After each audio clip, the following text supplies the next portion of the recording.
Hit that subscribe button, hit that bell notification so you are notified of when we upload new video content, which is always going to be on a regular basis. He'll be one of the first to view, first to like, first to comment, first to share, and all that good stuff there.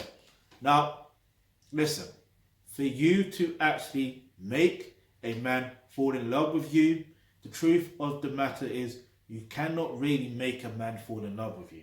However, there is something you can do that will actually increase the chances of him getting with you. And whether he falls in love with you, that's another story, right?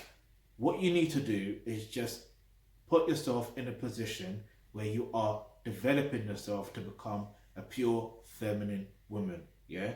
Once you do that, right, if he is an alpha male, then he's going to naturally be strongly attracted to you, yeah, strongly, because that's how nature is, right? So what I recommend that you do to develop yourself as a pure feminine woman, click the link in the description box below where it says become a member of the Akib Yulan Trust.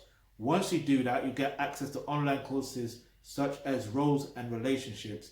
That's where you're going to learn how to develop yourself as a pure feminine woman. Okay, so if you've got any questions or any topics you'd like for us to discuss in our videos, go ahead, leave that in the comment section below. And remember, hit the subscribe button, hit that bell notification, because you never know, the video you suggest might just be next.